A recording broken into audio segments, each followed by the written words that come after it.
All right, welcome back. Today we are going to discuss renting versus owning. Which one is right for you? Some of you may already be out of school, in college. Some of you may be beyond college. But no matter what it is, once you leave your parents' home, you're either going to need to rent something or buy something. And which one's the most important for you? So today we're going to go through and kind of talk a little bit about that. When it comes to renting, you have apartments, and you're going to notice that they vary greatly in price. And some of the biggest differences are, what are you going into? What is it exactly? Do you want to go and live close to downtown? Rent's going to be more expensive there because it's closer to the everyday things. You can go out and you can rent, the same thing outside of the city limits and get it for a lot cheaper because cost of travel is going to be more to get in. Do you want to live someplace that has a pool? Do you want to live someplace that has a gym? Do you want to live someplace that's close to bus routes or trains or close to your university where you're attending or your job? All of these things are deciding factors as to what you're going to pay in your rent, okay? And so when you're out there looking around, all of us would absolutely love the top floor with a pool included, right, in a beautiful red brick mansion, right? But you know what? At some point in your life, you may be more of a out in the country, hoping to have a one-bedroom studio apartment because that's what your budget can afford, okay? Renting really allows you flexibility of moving wherever you want. That's one of the benefits of renting, is because you're going to sign a rental agreement or a lease agreement, and it gives you flexibility of not really being in one place. That's the beauty of a rental. There's many different types of places you can rent. You have apartments that are within a multi-unit building where you can go up an elevator, get out, and along the hallway there's multiple apartments there. Lifestyle's fun. It's kind of like college. You have a whole bunch of different people. Hundreds of different people can live within one unit depending on what city you live in. You also can go and you can move into a duplex. And a duplex is actually a home that has been split into two. And so you have one home on one side, one on the other, but you share the four walls. Okay? So two separate entrances. There are duplexes that are side by side. There are duplexes where you're one on the top, one on the bottom. And duplex means two. So in a duplex, however, you are typically expected to mow a lawn, maintain the outside, things like that. In a condominium, that is a individually owned unit, kind of apartment style complex, but you own an entire unit. Typically they have multiple bedrooms, a front room, a kitchen. There's common areas. Usually there's recreational or athletic areas, a pool, things like that. Typically in a condominium, a rental agreement, you're going to have to do some upkeep, right? It's a little bit higher end. Last but not least, you can always rent a house. These are fun, right? In these homes, it gives you the feeling of you're owning a home almost. You'll have a front yard, a backyard, typically multi bedrooms. The upside to it, once again, you're renting. So it's not your home, so you can move if you need to according to your agreement. But remember, if you are renting a home, typically the agreements are going to require you to maintain the property, maintain the everyday upkeep rather, maintain the yard, and keep it presentable. Otherwise, a landlord would probably kick you out because nobody wants to rent a house to somebody who's just going to let it go into shambles. So let's say you're in college now, you've graduated high school, maybe recently back from a mission, and you want to live in an XYZ house. Well, one of the benefits of renting is, say you rent that entire home or an apartment and has multiple bedrooms. Well, you can decide, okay, if it's going to cost me $1,200 a month to live here, do you want roommates? Now, when I returned from my mission to Romania, I lived in a one-bedroom fourplex. So you'd walk into the front door, and there was my front room. You'd go through the front room, through a hallway, and there was a kitchen. To the left of the kitchen was a bathroom. To the right of the kitchen was my bedroom. And then you could continue going, and you had a back door with a little back patio. It was perfect for me. I personally chose not to have a roommate because I didn't want to worry about their bad habits, right? Do they do things that you don't like? Are they bringing friends over? I personally don't like people going through all of my stuff. And so it was perfect for me to live alone. And if I wanted people to come over, I knew who they were. They were my friends or my acquaintances, and they were individuals that I trusted to come into my home. And I knew that if I was gone, people weren't there in my home without me. Other people love the idea of having multiple roommates and, you know, 2 people in a room here, 2 people in a room there, and it's actually a cheap way. And some people, if you do it right, you can make money by signing for an apartment or a home, whatever it may be you're renting, and then sub-renting out the rooms. There are some people who do that and they live rent-free. When you rent, you're typically responsible, depending on where you go. You need to find out, is the internet included? Is cable included? Do they pay for electricity and water and garbage and sewer? Things like that. Those are things you need to look for when you're renting. When you're looking at your roommate, you know, how clean are they? When you have someone coming in and renting with you, are they the kind of person who will keep a job? Will you keep a job, right? Are you a good roommate? Think of it that way. What are your goals, right, when you're renting? Do you need to have that big fancy rental? Or are you looking at saving money and focusing on making sure that instead of working to support a rental, you have cheaper place to live so you don't have to work as much so you can focus just on your school, right? These are the very important things to think about, because if your rent is $1,500 a month and your job only pays you $2,000 gross, how are you going to afford everything else? Your car payment, your gas, your cell phone, right? These are things you need to consider. What type of transportation do you need? If you rent in the city close to the university, can you walk there? Can you use a bike? One thing that was nice where I lived, I always had a car. Some people don't, but if I didn't, there was a bus just right outside down the road where if I needed to, I could use that. I never had to because I had a car, but that was very convenient for others who lived in that fourplex around me in the other units. So a fourplex, a duplex is 2, triplex is 3. Fourplex meant there were 4 apartments within the unit. Pretty easy to remember, right? Just like on a mission, just like anything in the world, you know, if you have a roommate, you kind of have to get along with them unless you can find someone else to rent or they want to leave. So be very, very picky when you do that. When you're deciding where to live, you need to look at the rental agreement. Is there a security deposit? So meaning in your rental agreement, do you have to put money down for damages, for things that you do throughout the course of while you live there?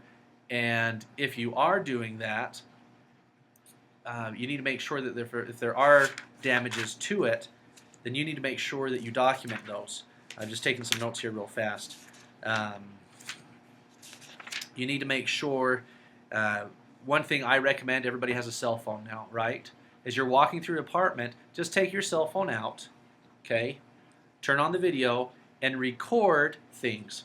Because I've seen it happen before to my friends, where they move into a new apartment and the landlord says, oh, don't worry about that, I know that's broken. Well, in your rental agreement, you're supposed to list anything. So then when you move out, you know, it might not be a dishonest landlord. They may not remember that it was broken. All they know is now that you're moving, the door's broken, the window's broken, the screens are broken, the carpet has stains, the paint is chipped and peeling. These are things that can affect your security deposit.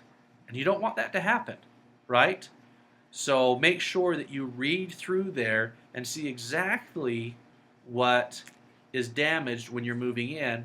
Always ask the landlord to fix it.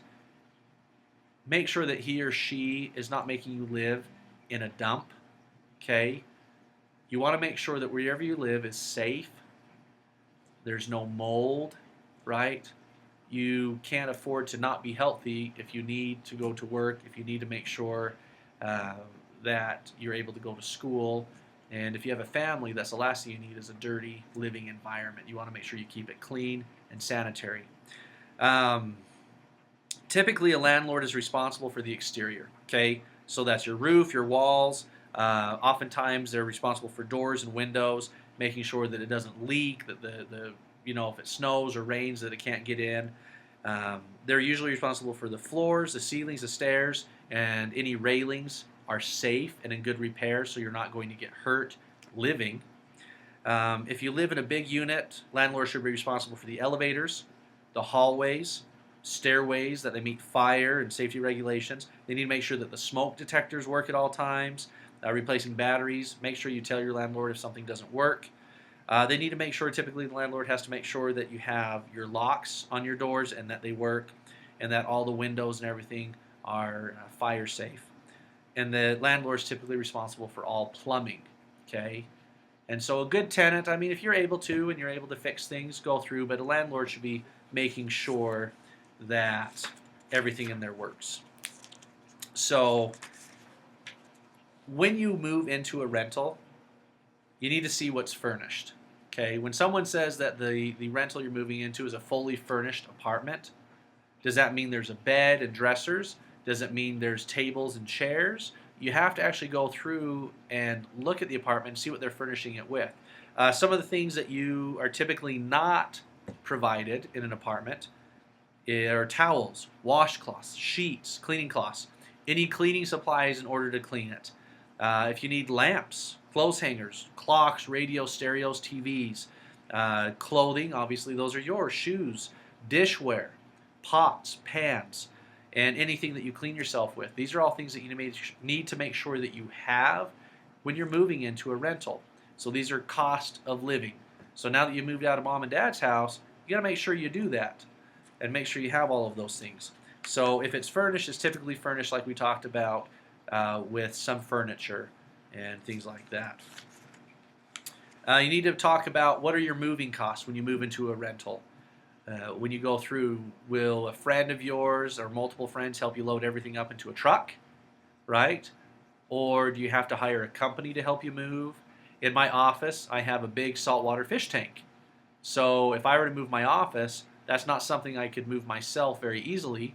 And so it's easier for me to hire a company to come in and do it properly because they have insurance. So if anything's damaged, they'll replace it for me. Advantages of renting, like we talked about. Mobility. You can move anywhere you want, right? You can make sure that you are able to, if you want to move to another city, you can once your lease is expired. Conveniencies, obviously, you can talk about. It's very convenient. Oftentimes they provide places for you to wash your clothes, a pool, things like that. You really don't have a lot of responsibility in a rental. The landlord does most of the repairs. They make sure it's taken care of. You pretty much just pay rent and you're there. Your social life. Apartments are fun places when you're single. There's a lot of people you can talk to. If you're newly married, oftentimes there's a lot of other newly married people around, and so it's fun to go on group dates with them or have picnics outside or parties and get to know a lot of people. And typically it's lower living expenses because if you get the right apartment, electricity is often paid for, gas is paid for, garbage, and everything like that. Some of the disadvantages, however, of renting: noise. You oftentimes share walls with people, and you can hear the loud TVs, you can hear them blasting their stereos. Heaven forbid it ever happens, but if they get in a fight with one of their friends, or if they're married and get in a fight with their spouse, those walls aren't very thick and you can hear everything going on. Lack of privacy. Because of that, oftentimes if you're having a business meeting, once again, people can overhear everything you're doing. In an apartment, typically, they're not as big, right? When you're renting something, there are times when you can rent a big house, but when you're first starting out, you're not going to live in a 5,000 square foot apartment, right? You're typically buying something smaller or renting something smaller. There's not a lot of storage in an apartment. So in a home, typically you have a garage, you have places, a shed you can put things. In apartments, there's not usually that, so you have to go out and spend more money for a storage unit if you have more things. Another thing is lack of parking. If you've ever noticed around apartments when you go visit people or your own apartment, sometimes you can't find a parking spot, and it's very frustrating because there's just so many people living there. Another one of the disadvantages of renting is that how do I want to put it? Because I don't want to sway you one way or the other. But when you rent, none of that money goes towards something you own. You're making somebody else rich. And for me personally, I would rather own something myself. And when you're renting, it is easier, it is convenient. However, that money just goes to somebody else. And so, one of my family members, we looked, they had rented, I think it was close to 10 years. So let's do some quick math together. So I'll open my calculator. Their rent was about $900 a month times 12 months times 10 years. So that was $108,000. Let's do that math again, okay? $900 a month times 12 months times 10 years. That's $108,000 that they paid somebody else. None of that came back to them. So that takes us to the next step. Owning a home, okay? You need to look at what is the benefit of owning a home. Obviously, you know where I stand. I think that owning a home is one of the most important things you can ever do in your life. It's an instant savings account. We've talked previously about how even with the bubble of the mortgage market, the housing market, and then the burst, the average home has gone up over a long period of time, 3% a year. So when you look at it that way, you need to realize that for every dollar you have in there, you're making 3% return.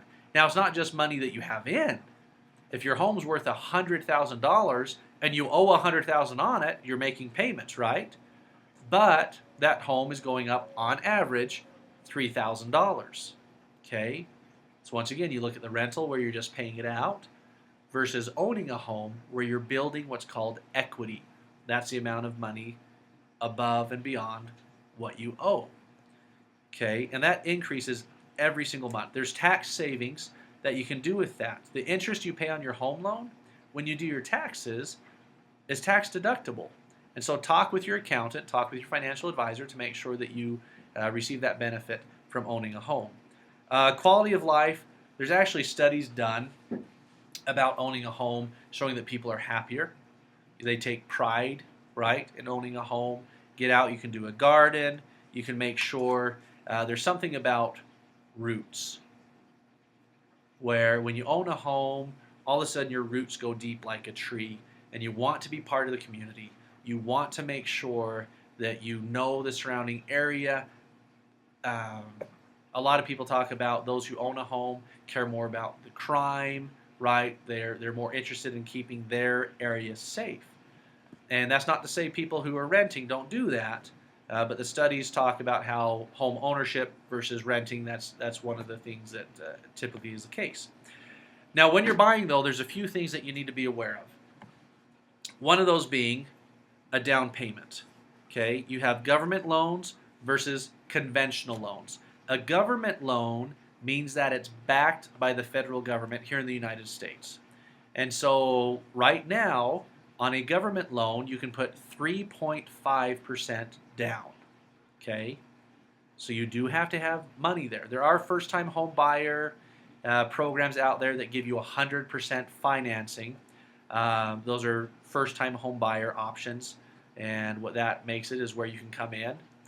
When you're doing it on your mortgage, you have closing costs, and depending on the market, there's a buyer's market and a seller's market. When there's a lot of supply, meaning a lot of homes for sale, and they're not selling very fast, that's considered a buyer's market because then you can compete. So I want to buy a home, and there's a whole bunch of different people out there, right? And you know that this home and that home and that home, I can get probably a pretty good price. And because of that, I can typically get the seller to pay my closing costs. Closing costs include an appraisal. It includes title fees to make sure there's no liens or debt on the house you're buying that you're not aware of. You make sure you're paying the loan officer to do the loan for you. Closing costs are typically about 3% of the home loan. So on a $200,000 home loan purchase, you're looking at about $6,000 in closing costs. You need to be aware of that. You need to make sure on a $200,000 loan that you're going to have, so 3.5% down if you do a government-backed loan, right? That's $7,500. If you're doing a conventional loan, which means a private company is giving you the loan, then 5% down. So that's $10,000 that you have to put as a down payment. Now, typically, you want to make sure that anything that, if you buy a home and you don't put 20% down, up to 80%, you don't have what's called mortgage insurance. But if you owe 80% or above, then you're going to be required to have mortgage insurance. And that's a percent of that remaining amount, and so that's tacked on. So you have your mortgage payment plus mortgage insurance. Then you also have property taxes. We've talked about that before. That's on top of that. Do you live in an area, as we talked about before, that has an HOA? That's a bill on top of that. Okay. Property taxes, as you know, we talked about, is a way that you pay for your city needs, as you pay for, in where I live in Utah, the majority of that money actually goes towards paying for the school system. You need to have insurance on your house. If it burns down, you don't want to be out it, right? The person who lent you the money, you want to make sure, they want to make sure that they can be reimbursed. So you have to have homeowners insurance on top of that. Utilities. Most homes are larger than the apartments you live in, and so your bills will probably go up. So you're going to have gas, you're going to have electricity, you're going to have your sewer, you're going to have your garbage, your water bill. These are all things that you need to be aware of. When you own a home, you're responsible for your own internet, you're responsible for your own cable. Okay. Maintenance and repairs, when you're renting, the landlord typically takes care of it. You, when you own a home, are responsible for the maintenance of your own home. The benefit, though, once again, is everything you put into it is yours. You're not doing it for somebody else. You're not out the money for somebody else. When buying a home, I always highly recommend using a real estate agent, because they're then responsible for making sure that the contract meets all required laws, making sure in today's day and age, you want to make sure you're not buying a home that has asbestos. You want to make sure your real estate agent takes care of you that way. Was your home used as a meth lab? You want to make sure, if that's the case, you don't want to, and maybe it's a good deal and you can pay someone to go in and take care of it. But if it's your first home, you probably don't have the thousands of dollars necessary to go through and have a professional come in and clean that. So you want to make sure you get that test done. A real estate agent actually, a realtor has access to what's called the MLS system, which is a multiple listing service, and that's MLS. And so a realtor can go through and pull multiple listings for you. So you say, you know what, I really want a home that has 5 bedrooms. I want to make sure that it is a 2-story. I want an acre of land. I'd like fruit trees. I want to have a theater in the basement. You know, whatever it may be. The realtor can then go into the MLS, type in all those things, and pull up all the homes within the area you desire. You say, I really want to live in New York, they'll pull it for there. If you want to live in a section of LA, they'll pull it in there. If you want to live in Salt Lake City, in the suburb of in the city of South Jordan, which is just south of Salt Lake, they'll pull it for that area. You can also sign it according to close to this school, right? I want to live in this area. They can go through and assign all of those things. I want it to be brick. That'll get in there. When you make an offer, you typically don't want to lowball, meaning if someone's asking $200,000, you're not going to go in and offer them $100,000. The seller typically knows what they're wanting to have. Talk with your real estate agent, ask them what they think you should offer, and trust them. If you're hiring them, they are your employee during the transaction. Make sure that you listen to their advice. That's kind of like going in, right, and talking to a guy about which lure to use while fishing, and then saying, I know better than you, and he's a pro, and you go get some other lure to go fishing. Trust the professionals to help you to do what you need to do. Once you've made the offer, you send it off to the realtor sends it off to the seller, okay? And then they have 2 choices. They can either counter offer you or accept your offer. If they accept it, you move forward. If they counter offer, they'll come back with what they deem is necessary. And so let's pretend that we made an offer on that $200,000 home. We're going to offer them $195,000, and they pay seller's closing costs, or they pay my closing costs. They counter offer and say, listen, we'll go at $198 and we'll pay all closing costs. That's a pretty good offer with this. then you go through and you can accept that. Okay? When you qualify for a mortgage, you typically want to meet with a loan officer, a bank, before, either a loan officer, a broker, or a bank before you go out, because you need to know what you qualify for. And what they're going to look at is your job history, how much money you earn, and your credit scores. With those three things, they'll then be able to go through and help you qualify for a home. You'll get what's called a pre-qualification letter. Essentially what that is, it's a piece of paper that says, "Dear Brother Stevens, thank you for your application. We have pre-qualified you for $200,000. So now I know that I can go out and confidently purchase a home within my buying power at $200,000. Because honestly, you don't want to waste your time or your realtor's time looking at $500,000 homes if you can only afford a $200,000 home. That's a really quick way of making your realtor upset at you. Once you go through and you receive your